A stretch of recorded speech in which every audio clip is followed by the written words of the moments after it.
dengan saya dengan Ferry. Sekali lagi untuk cerai, alhamdulillah draftnya sudah selesai. Kemudian tinggal saya pelajari, insya Allah dalam waktu dekat saya tetap akan mengajukan cerai.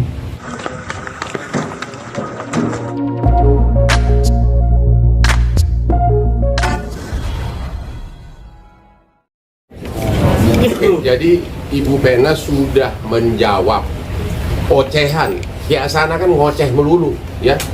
Ada dua kubu di sana yang ngoceh.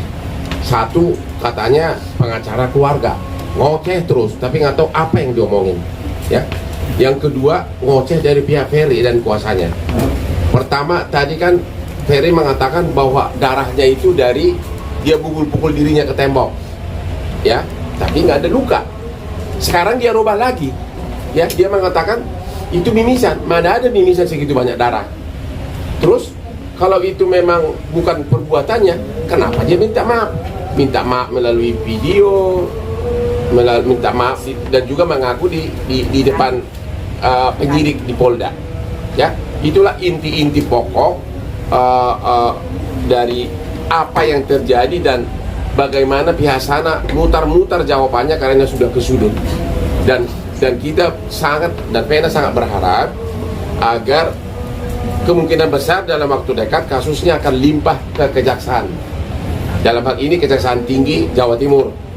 Pena dan sekeluarga dan juga jutaan wanita di Indonesia menghimbau kepada Bapak Kepala Kejaksaan Tinggi Jawa Timur dan juga Kejari Surabaya agar jangan memberikan penangguhan penahanan, ya, agar jangan memberikan penangguhan penahanan, karena ini adalah simbol perjuangan dari para jutaan wanita atas perbuatan KDRT. Sekali lagi Ibu Pena, dan hal ini mewakili para korban KDRT di seluruh Indonesia, agar penahanan dari saudara Ferry jangan ditangguhkan, ya. Itu akan menunjukkan wibawa hukum. Dan terima kasih kepada Bapak Kapolda Jawa Timur, Bapak Direktur Reskrim Polda Jawa Timur, dan seluruh penyidik. Dan dalam hal ini kami juga mengharap kepada Kepala Kejaksaan Tinggi Jawa Timur dan Kejari Kediri agar tetap Ferry ini ditahan sampai proses hukum. Itu kira-kira inti pokoknya mengenai peristiwa. Ya, ada lagi yang mau ditambahkan? Oke, khusus mengenai kejadian itu ada pertanyaan nggak? Bang, berapa? Bang, kenapa? Apa? Tapi yang sana menyangkal nggak ada KDRT. Ya kan udah dijawab tadi. Kalau bukan tidak ada KDRT, mana mungkin darah segitu banyak? Ya kan, darah segitu banyak. Ada janitor di sana melihat dia lari dari kamar mencari pertolongan sampai satpam datang. Ya, darah begitu banyak. Dan kemudian juga dia bikin video minta maaf gitu kan. Kemudian juga depan penyidik dia waktu pertemuan pertama kan minta maaf juga, ya. Dan sudah ditahan. Kalau bukan karena buktinya cukup, nggak mungkin ditahan. Jadi nggak usah lagi persoalkan ada KDRT atau tidak, ya buktikan di persidangan nanti. Itu aja jawabannya. Mengalami KDRT. Apa? Apakah pada saat itu doang apa sebelumnya sudah pernah? Silakan Ibu Pena menjawab. Tadi udah dijawab, saya jawab lagi tuh. Apa yang kamu alami selama 3 bulan ini? Dilepas dulu mereknya, Nggak boleh ada merek kan? Tadi udah dijawab sebenarnya, tapi kamu bawa Begini, dulu. Kenapa baru sekarang? Kan padahal udah Kenapa sering. baru sekarang? Ya. Karena baru lukanya itu darahnya itu ngocor banget, baru itu yang paling fatal itu. Tapi nggak apa-apa jawabannya Bu. Ya. dakwaannya Nanti ya. kilometer. Coba ceritakan dulu apa yang kamu alami. Pertama kejadian di mana dan yang paling besar di mana?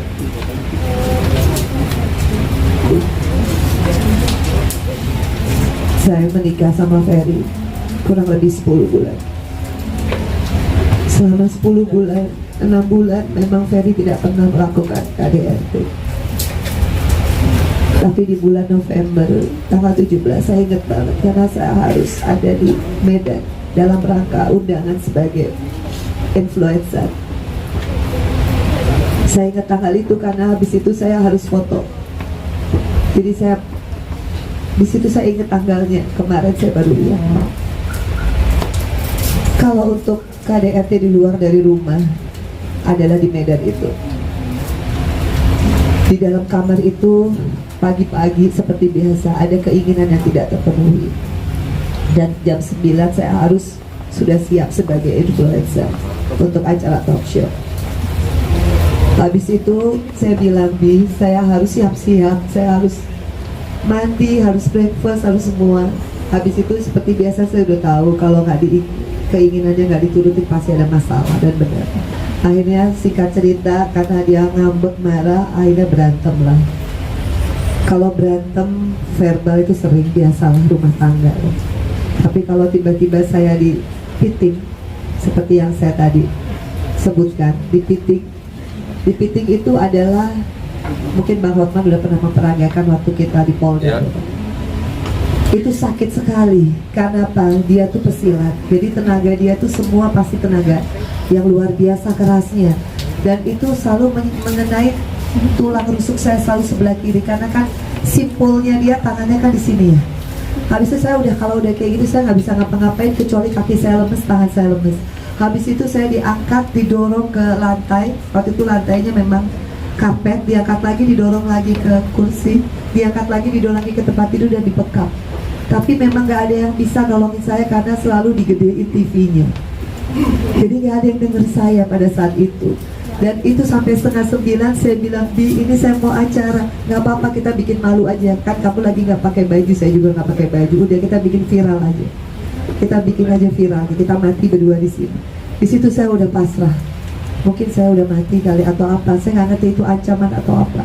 Dan benar, akhirnya di 8:30 lebih 5 menit kalau nggak salah, baru dia bebasin saya, udah kamu make up. Habis itu saya make up, untung saya udah mandi. Tapi saya, begitu acara jam 9 saya udah nggak ada suara. Karena suara saya udah habis, dari jam 6 sampai jam 8:30 lebih saya teriak-teriak. Itu yang pertama, tapi saya nggak buat BAP. Saya nggak buat visum. Kenapa? Karena jujur saya masih mencintai Ferry. Dan gak mungkin baru sekali perbuatan saya langsung pengen mempolisikan, gak mungkin. Tapi saya juga gak berani cerita sama mama, papa, anak-anak, gak berani. Karena saya tahu sekali saya cerita saya pasti disuruh selesai. Karena saya masih sayang dan dia selalu sujud-sujud minta ampun demi Allah, demi Rasulullah. Mena, Abi gak akan ulang lagi.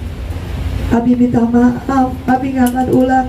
Abi janji kalau Abi ulang lagi, Abi akan masuk neraka paling dalam atau apa, gak tahu lah. Aku masih maafin, dan itu akan terjadi terus di rumah kita di Jalan Paso, di atas, di kamar kita yang gak ada CCTV.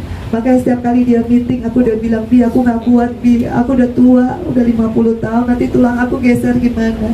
Enggak, nanti Abi pijetin. Aku memang gak bisa buktiin karena memang gak ada lebam. Makanya waktu di visum, Bang, aku ditanya, Bu, kalau di ini kok nggak ada birunya? Tapi memang di dalam patahnya. Makanya waktu di mitra keluarga saya minta di ronsen kan, dan bener hasil ronsennya kan itu fracture tulang rusuk saya. Karena udah keseringan dan 3 bulan terakhir. Jadi untuk melaporkan suami yang paling kita cintai tentang KDRT fisik bukanlah hal yang mudah, teman-teman. Kenapa saya melakukan tanggal 8? Karena itu sudah qadarullahnya. Allah bisa memperlihatkan bagaimana darah yang begitu banyak keluar tidak berhenti. Mau bilang apa lagi, Ferry? Kalau selama ini dia bilang mana buktinya? Kapan saya KDRT orang gak ada lebam? Dan saya selalu diem, iya ya, gak ada buktinya. Kecuali saya siap cerai, kecuali saya memang siap untuk berpisah. Itulah perempuan. Saya sampai titik darah penghabisan, saya masih tunggu gentleman dari seorang Ferry Irawan. Dan di tanggal 8, seperti yang saya ceritakan tadi, dia tidak mengakui buat saya selesai. Nggak mungkin dong saya pertaruhkan kalau saya damai. Di saat itu saya masih pulang dari Kediri, satu mobil berdua aja, atau saya setempat tidur lagi. Bisa apa yang terjadi? Coba bisa bayangkan, pilihan saya adalah terus melaporkan ini kepada polisi karena itu jalur hukumnya. Saya tidak pernah curhat ke medsos. Oke, yang pertama di Medan, terus ya. Yang kedua, ketiga, dan ke rumah kan saya sudah ceritakan. Oke. Di rumah semua. Di rumah. Ya, udah terjawab. Jangan tanya lagi pulang-pulang nanti. Ya. Mbak Fena gugatan cerai. Khusus itu dulu. Ya, Bang. Jadi udah dijawab kan? Itu dulu satu, ya. Iya, Bang, kalau melihat perlakuan sadis Ferry Irawan itu ada pengaruh obat-obatan atau Kita nggak bisa sampai menjawab itu sekarang. Yang penting hukum yang bicara, ada bukti ya ditahan udah. Pengaruh apa saya nggak tahu.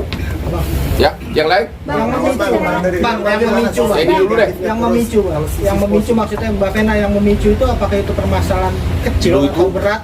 Aku jongkok ya. Tadi dibilang.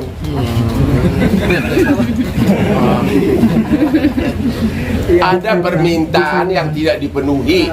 Bukan itu aja Bang. Oh, bukan Jadi itu aja. 6 Itu bulan, salah satu. 6 bulan terakhir memang Ferry mulai menampakkan sifatnya Aslinya keluar. seperti kalau saya tidak menuruti bukan hanya masalah itu, misalkan masalah cemburu yang tidak mendasar, kedua masalah suuzon, kadang-kadang Ya udah. kadang-kadang kayak hal kecil yang sebetulnya tidak substansi untuk dipeributkan, termasuk tanggal 8 itu adalah pada saat saya koordinasi dengan ketua DPD saya, itu dia marah. Atau misalkan saya bikin vlog dengan lawan jenis, itu marah. Artinya karena Artinya tidak boleh terlalu berdekatan, tidak bukan bisa muhrim, ketemu dengan orang ganteng tidak kayak gua boleh, tidak boleh telepon langsung yang bukan lawan, yang bukan muhrim, lawan jenis itu nggak boleh, mesti dia yang koordinasi. Saya kan bilang, Abi, ini dapil saya, tidak mungkin koordinasi seperti itu saya limpahkan kepada suami. Itu jadi masalah ribut, masalah besar.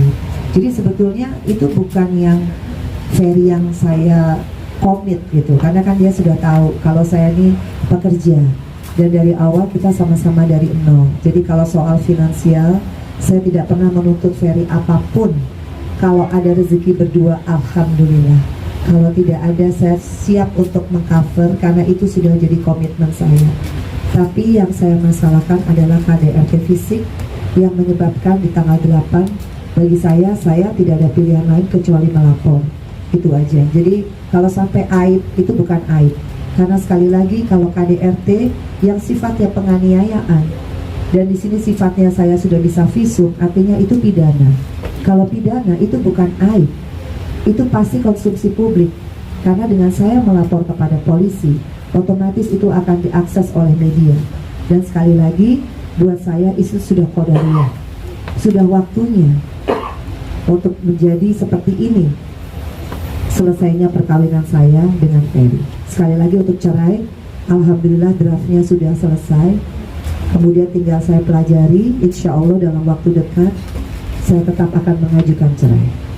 Mbak Fena, Untuk waktunya tadi kan sendiri sempat- mengajukan cerai itu kapan Mbak Fena? Sedang dibuat. Ya. Mbak Fena, maaf, sebelum pernikahan Mbak Fena kan sama Mas Ferry sempat mengadakan kayak perjanjian pranikah dengan harta begono gini yang diterima, dan itu sendiri akan tadi untuk draftnya itu sendiri seperti itu masuk nggak Mbak? Apakah hasil dari yang Udah Ferry dapat tahu pertanyaan kamu. dikembalikan atau gimana Jadi Mbak? gini, mereka tanda tangani perjanjian pranikah, artinya seluruh harta dari masing-masing, harta Fena adalah hak masing-masing, tidak sebagai harta gono gini. Ya, itu. Jadi memang untuk sekarang perjanjian pranikah itu nggak ada kaitannya dengan perceraian, karena dalam proses perceraiannya dulu, baru kemudian kalau ada harta gono gini, baru disitulah dipersoalkan apakah ada perjanjian pisah harta atau tidak. Tapi ada hartanya nggak sih Bu? Ya apa-apa, jawab dulu lah. Apa itu? Ada nggak? Kan dulu selama sudah mendapatkan wanita yang begitu cantik, anggota DPR, pertanyaannya, ada nggak harta yang dibawa selama kalian nikah? Selain harta kamu tentu. Jawab dong. Nggak apa-apa. Intinya saya mencintai Ferry apa adanya Ferry pada saat itu dan sampai terakhir di tanggal 8. Saya hargai, saya hormati, saya junjung marwah dan martabat. Makanya pada saat pencalekan saya tidak pernah lupa. Saya minta sama ketua umum saya untuk tolong Ferry juga nyalek juga bareng saya supaya dia bisa punya pekerjaan yang membuat dia tidak stuck dalam satu profesi, yaitu entertainment. Karena saya minta kepada ketua umum saya tidak mau maju sendiri. Saya pengen suami saya juga bisa jadi imam yang baik. Syukur-syukur dia bisa mengarahkan saya untuk bisa masuk ke surganya Allah. Tapi kalau memang terjadinya kayak gini, Bang, tetap saya syukuri. Sekali lagi saya nggak pernah benci sama Ferry. Tapi sampai hari ini memang belum tidak ada harta bawaan atau harta yang dicari sama dia yang sekarang menjadi harta gunung gini, nggak ada. Nah, Ferry tahu lah jawabannya. Mereka pengen tahu, ibu yang jawab. Aku nggak mau, Bang, karena itu namanya aku nanti nggak. Oke. Tapi selama 3 bulan terakhir, memang tidak ada nafkah dari suami. 10 bulan menikah sama Ferry Irawan, kita sama-sama menjadi influencer.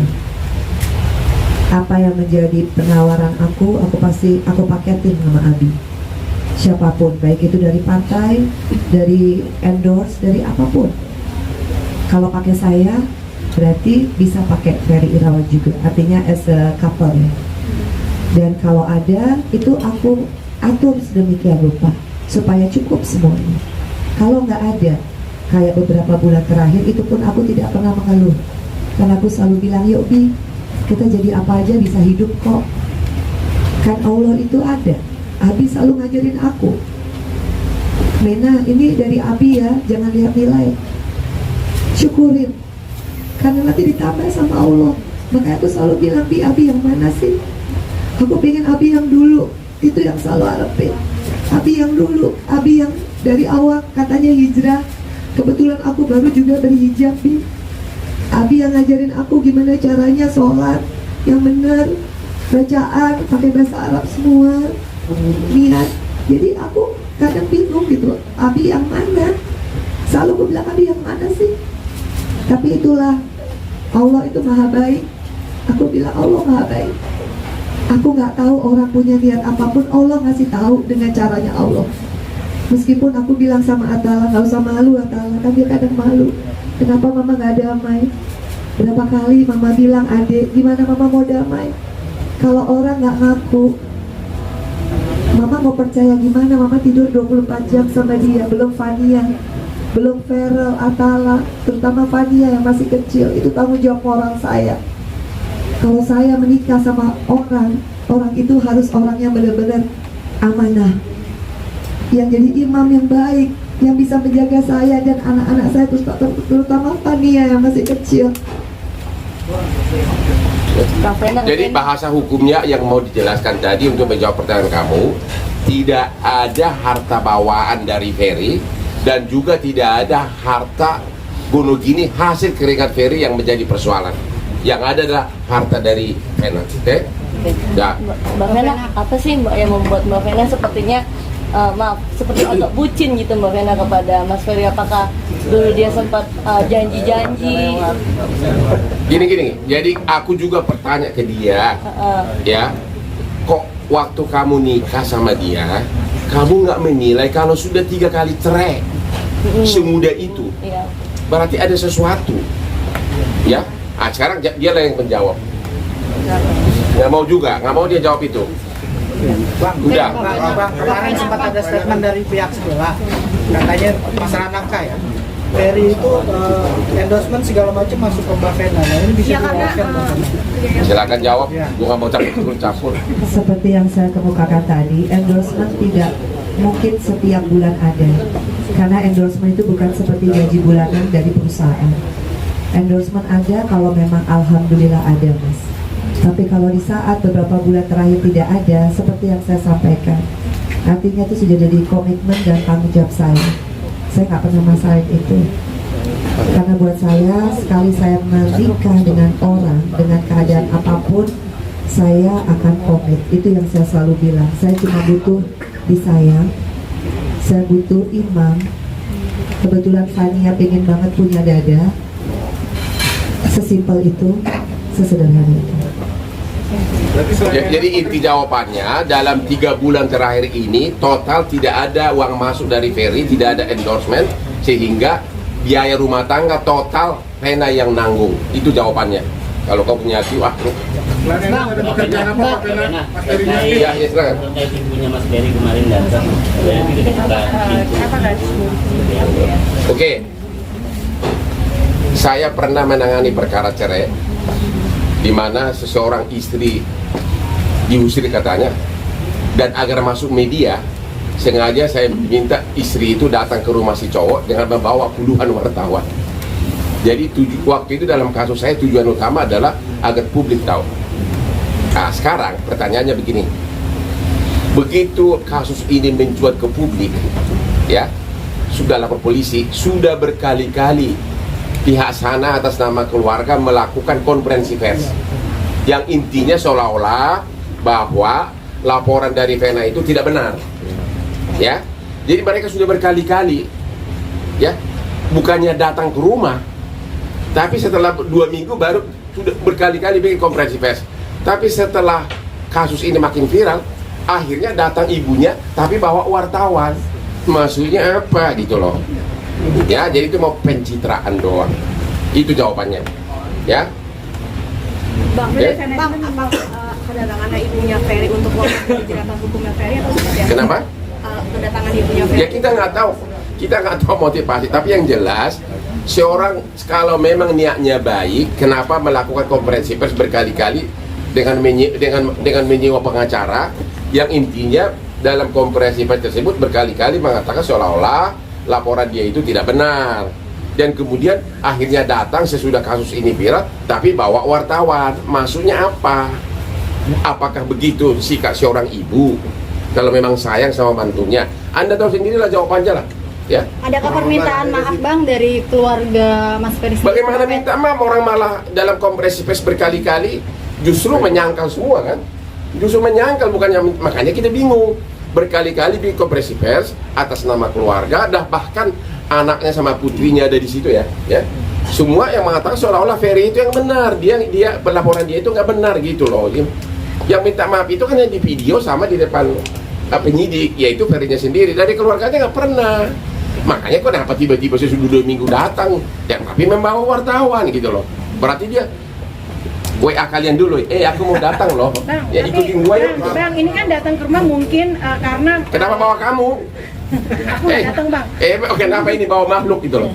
Bang, tapi ketika ingin berkomunikasi sama Mbak Vena kabarnya semua telepon diblokir gitu. Intinya ini saya jawab tegas karena mereka sudah berkali-kali membuat konferensi pers yang intinya membuat laporan polisi yang mengatakan seolah-olah laporan polisi dia itu tidak ada dasarnya. Ya jelas siapa yang mau ketemu. Tapi Mbak Vena Dan blokir. bahkan udah mau cerai, ngapain lagi ketemu? Ngapain sih lu bolak-balik nanya lu? Orang udah mau cerai malah. Tapi bener nggak maksudnya Mbak Vena ngeblokir dan menutup komunikasi? Pokoknya semua komunikasi melalui gua sekarang kalau pihak sana. Udah jangan jawab terus. Bolak-balik orang udah mau cerai, ngapain lagi komunikasi? Oh, iya. Intinya begini, bilang sama sana, gua nggak butuh lu lagi, jangan hubungin gua lagi. Udah, hubungi dengan pengacara gua yang ganteng Hotman Paris itu. Ngapain sih? Orang udah mau cerai kok, ngapain lagi komunikasi? Bahkan bekas mantu, bekas mertua. Apa? Bekas, maksudnya mau jadi mertua. Ya mantan. Udah, lu pertanyaan lu cek yang begitu. Yang lain apa? Dari tadi kita bicara soal sisi negatif dari Mbak Mas Ferry gitu di dalam rumah tangganya. Sisi positifnya ada gak sih sisi positif di dalam rumah tangga? Kan Udah deh, jangan sampai ke sana deh. Ini bukan pendidikan keluarga berencana. Udah deh, nggak mau jawab ke sana deh. Ini saya udah bilang sama dia. Saya tanya berkali-kali karena aku kan tujuan juga kan. Ya istri saya udah 104, cantik-cantik lagi. Saya tanya sama dia, waktu kamu nikah, dia sudah cerai 3 kali. Kok kamu mau? Ya dia bilang dia bucin, mau apa lagi loh. Tapi apapun sifat orang akan cepat atau lama akan ketahuan. Sifat aslinya baru ketahuanlah 3 bulan terakhir ini. Udah deh kalau gitu tanya gue deh. Ya, jadi kalau sifat positif nanti kau tanya lagi di awal-awal gimana gini gitu. Udah jangan tanya. Ya yang lain? Oke, mungkin dari mama sama papanya Mbak Vena. Tadi udah, ibu mamanya silakan. Mamanya. Kiri, pinggir kiri, handphone. Waalaikumsalam. Suara. Audio. Mic-nya. Selamat sore semua. Sore. Yang udah selalu menunggu ya di depan rumah Vena. Kalau dari saya sebagai mamanya, saya hanya selalu berkali-kali saya bilang, saya hanya bisa bersyukur Vena selamat. Vena anak yang cerdas. Dia ada di gedung, selalu hidupnya penuh perjuangan, kuat. Ini yang membuat saya bangga sama Vena. Jadi buat saya sekarang tinggal dilanjutkan saja semuanya, apa rencana Vena, Mama dukung. Yang penting Vena sehat, sudah lepas dari ketakutan, ya, lepas dari apa yang terjadi kemarin. Nah, sekarang Mama hanya bisa berdoa untuk Vena. Itu aja, Vena, ya. Kuat, kamu bersyukur, Mama doain selalu. Hanya itu. Mama, tadi katanya sempat ditelepon Ferry ya, dibohongin waktu pada saat kejadian. Gimana Mam? Ferry mau hubungin Mama waktu telepon? Enggak. Itu saya rasa udah dijelasin sama Vena, saya nggak perlu berjelas lagi, ya. Dia mau hidup dia biar penuh, nanya terus. Ya, Siapa lagi? Perwakilan keluarga besar siapa? Yuk, silakan. Silakan berdiri. Assalamualaikum warahmatullahi wabarakatuh. Puji syukur kita pada sore ini dalam keadaan sehat walafiat. Terima kasih semuanya kepada rekan-rekan wartawan atas waktunya yang sudah diluangkan untuk berjumpa dengan keluarga besar kami. Saya ucapkan terima kasih kepada Bapak Osman Karis yang segitu banyak bantuannya kepada keponakan saya ucapkan banyak-banyak terima kasih. Saya di sini tidak ingin banyak bicara apapun. Saya bicara sebagai seorang wanita, seorang ibu, seorang istri, bagaimana rasanya orang yang kita cintai, ya, kita harapkan sebagai imam kita berbalik yang membuat kita menjadi ketakutan. Jadi sudahlah, itu semua sudah kita lupakan, keluarga besar kita tidak mau lagi membahasnya. Kami semua mendukung Vena agar Vena bisa bangkit kembali.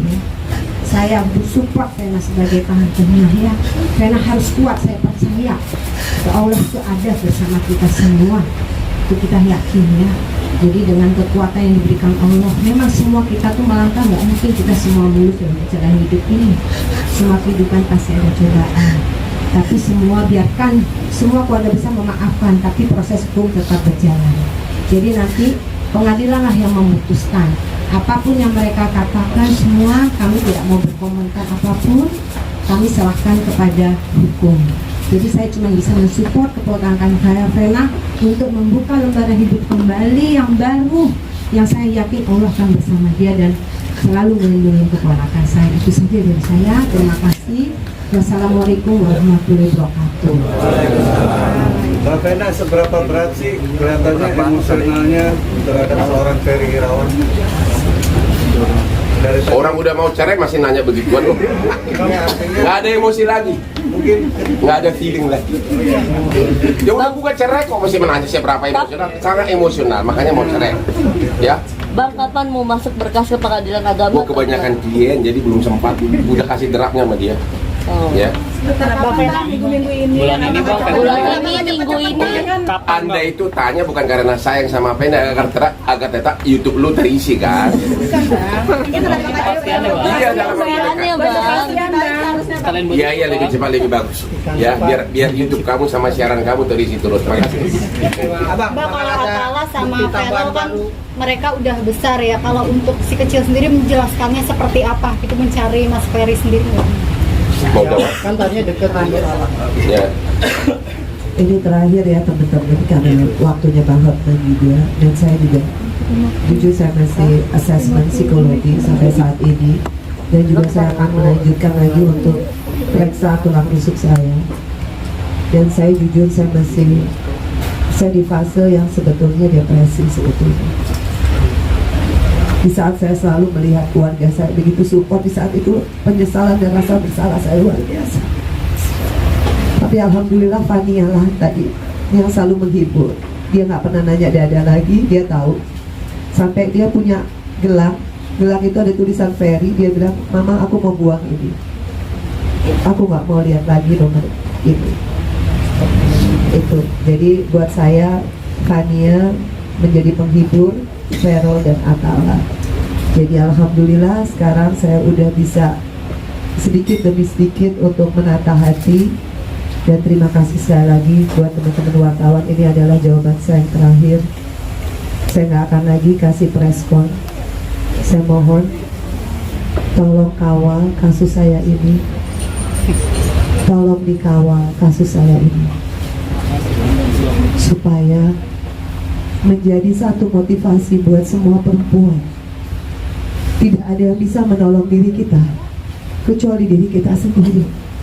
Dan dalam situasi apapun hanya Allah yang menjadi penolong kita. Kenapa saya berani speak up? Karena saya yakin yang menolong saya itu adalah Allah, menyelamatkan saya dan anak-anak saya daripada orang-orang yang tidak baik untuk kehidupan saya. Dan di saat itu pula saya tidak ada rasa benci terhadap Ferry Irawan dan keluarganya, tidak ada rasa menyesal juga tidak ada, melainkan rasa semangat ke depannya. Insya Allah di umur saya, di sisa umur saya sudah bilang, saya menawarkan diri kepada Komnas Perempuan. Mulai saat ini dan ke depannya setelah saya bisa asesmennya selesai, asesmen psikologi, kebetulan juga Roro, terima kasih Roro, sahabat saya yang selalu juga mensupport teman-teman psikolog dan dokter Diki ya, Uni Citra untuk terus asesmen saya sampai selesai, mungkin di persidangan selesai. Dan kedepannya insya Allah apapun nanti pekerjaan apapun saya sudah komit dengan Komnas Perempuan, saya akan speak up khusus untuk anti KDRT. Karena buat saya di kehidupan saya yang sekarang diberi nafas lagi sama Allah, artinya saya harus bisa banyak bermanfaat buat teman-teman perempuan dimanapun mereka berada, khusus masalah KDRT. Itu aja teman-teman, sekali lagi saya mengucapkan terima kasih buat teman-teman semua. Doakan saya ya, doakan saya. Sehat.